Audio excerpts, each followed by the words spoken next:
now available in paperback and e-readers. Spellbound, A Darker Shade of Black.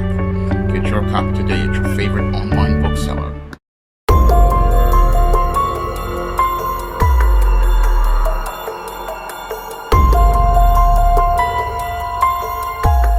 Molly Lillard, the daughter of legendary New York Jets player Toon, was murdered in her Arizona home by her husband, Royce Lillard III, in Scottsdale, Arizona.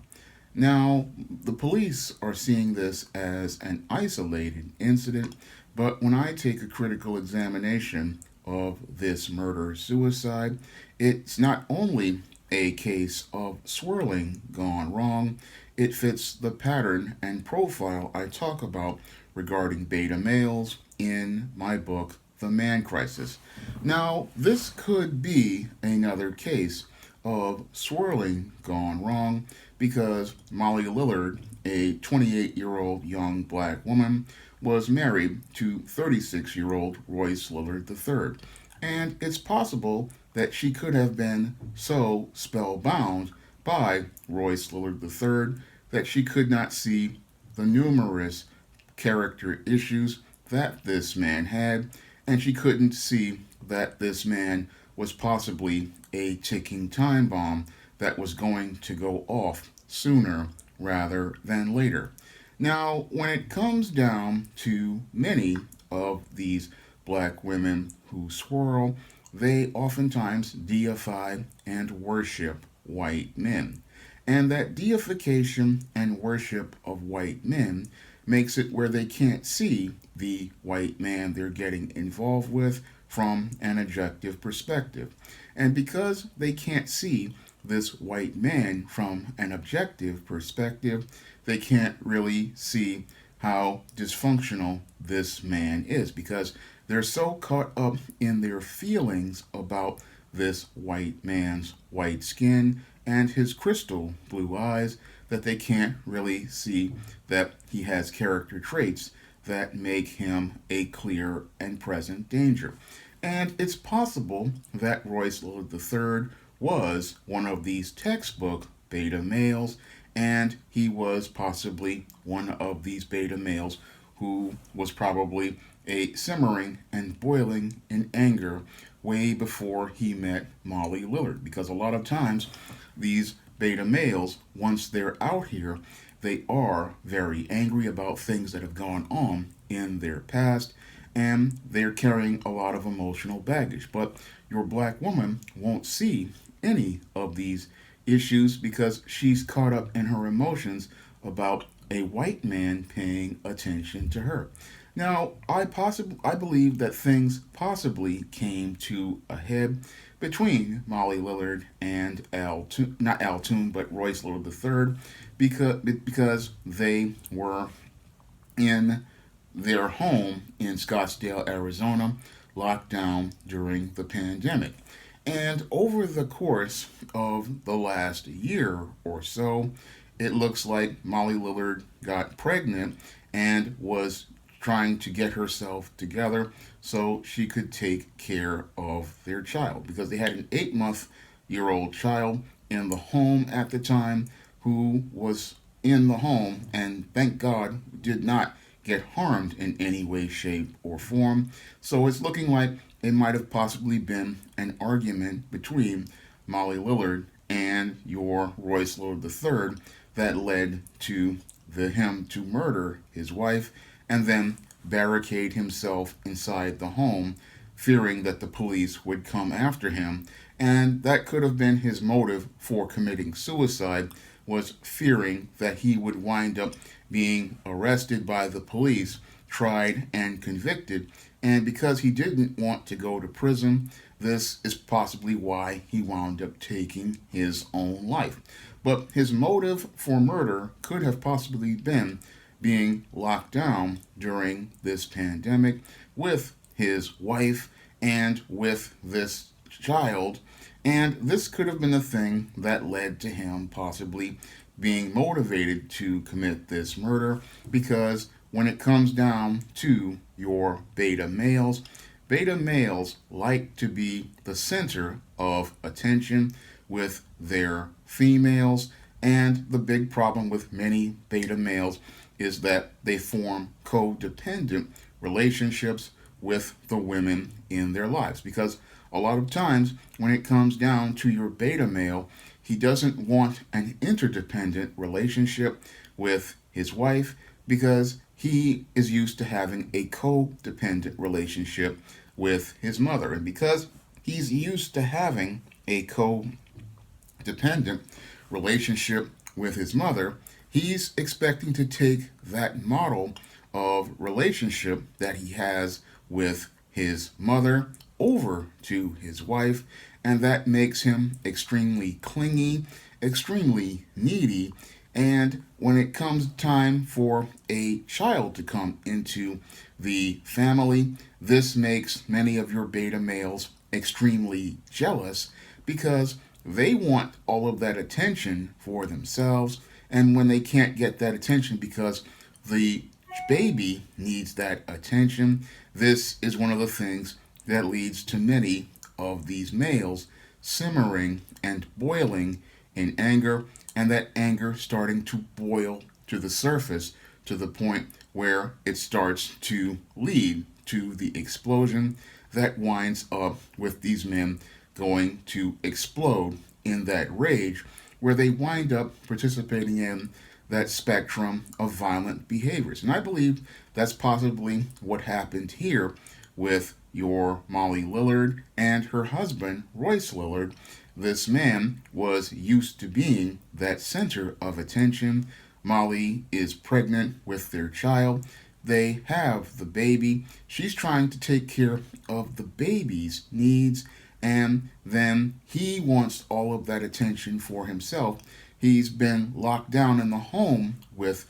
his wife, and all of these tensions are rising because he's out here. He wants to get that attention and be the center of attention, and he can't be that center of attention anymore because Molly is trying to take care of the child, and he's really envious of the child being the center of attention because most beta males, they want to be, again, that center of attention for that woman, and they want to be able to get not only attention, but they want to get sex as well. And that's not really possible with a woman who has just recovered from a pregnancy. So there were a lot of pressures going on because beta males, when they again get a wife, they want to be able to be that center of attention. They want that sex on demand, but they don't understand that life changes when you have a baby, and that's when a man has to go from being that center of attention as related to his wife to taking a leadership role and modeling manhood by showing that he is going to have the discipline and resolve to lead the family and show that he is going to be the center of the family by taking that lead and showing that example that he cares for his wife and his child. But beta males can't really transition from being that man who is out here being a lover to being a full husband and father, and they can't transition because they never had a father to model manhood for them. And because they did not have a father to model manhood for them, they don't know how to change from being a husband to a father, and they don't know how to go out here and take the lead in their families and ensure that their children will be cared for and that the mother of their child will get the support that they need during this time when they are extremely vulnerable. So these men don't really understand that there is more to being a man than just having a wife that you can go out here and have as somebody to be have sex with. They don't understand that a man has to also provide for his woman, not only with financially, but he also has to provide emotional support, And these are things that beta males don't understand because they come from single mother households. And because they come from single mother households in some cases, or households with beta male fathers, they don't understand all of the roles of a man, and they don't understand what it means to be the head of household. So this man was one who was in crisis, and sadly, Molly Lillard fell in love with this deeply troubled man, and she didn't know what she was getting because she was probably looking at this white man's white skin, and that covered all of the multitude of sins and imperfections that this man had as related to the content of his character. Because as she was looking at the color of his skin, she could not really see that this man had serious issues, because that's what happens with many black women who are spellbound. Now, your Molly Lillard was a great athlete and came from a great family of athletes, but they didn't really teach, her father couldn't really teach her about what was wrong because he probably was enamored by white skin and he wasn't really looking at the content of this guy's character. So that was a big problem here because nobody really was thinking critically when they were vetting this guy, and he probably didn't show any sort of serious issues to the surface as related to their relationship. It wasn't until that they got together that she found out that this white man had all of these flaws, and many of those flaws made for a man in crisis a ticking time bomb that simmered and boiled in anger over the past year, and then eventually wound up exploding in a rage that took the parents away from an 8-month-old child. And this is what happens when your beta males are out here. They are simmering and boiling in anger. They don't really think critically because they're caught up in their feelings. And because they're caught up in their feelings, they don't think about the consequences of their actions. And because they're not thinking about the consequences of their actions, they act impulsively like this beta male did in murdering the mother of his child and then having a confrontation with police where he's barricading himself in the home out of fear that the police are going to arrest him, try him, and then have him convicted for first-degree murder. And then that's what had him so scared that led to him committing suicide. But this incident shows how your beta males participate in domestic violence and how they are extremely dangerous to be in a relationship with. Because I believe possibly if things are getting this bad between this couple, there probably were other incidents of domestic violence over the year of the lockdown, and these incidents of domestic violence had to definitely be escalating over time, and this is what led to this, again, explosion of rage, which led to him murdering his wife and then winding up in this situation where he was barricading himself inside the home and then eventually taking his own life. So this is another incident in America's ongoing man crisis, and it's also another incident that shows us how swirling has gone wrong, because a lot of the swirlers out here, they think that white men are supposedly better than black men, but they're finding that they're having the same problems with these white men that they would have with black men, because they're not looking at the content of these men's character. They're only looking at the color of their skin, and they're not really thinking about how these men must have serious issues, because usually if a man has good self-esteem and good self-worth, he's going to go out here and look for a woman, again, based on the content of her character.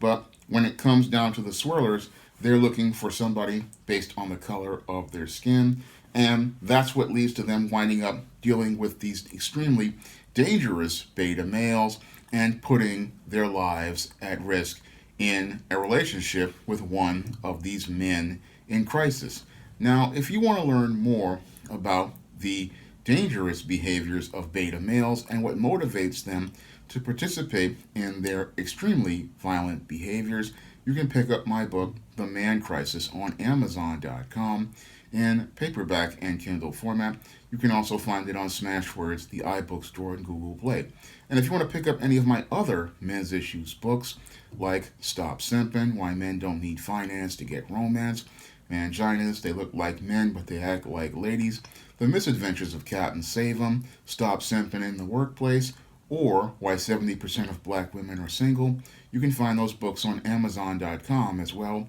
in paperback and Kindle format. And if you want to see me make more videos like this, you can donate to my Patreon, my PayPal, or my Cash App by clicking the link in the description box. That's all I have to say for this video. You can comment, rate, and subscribe.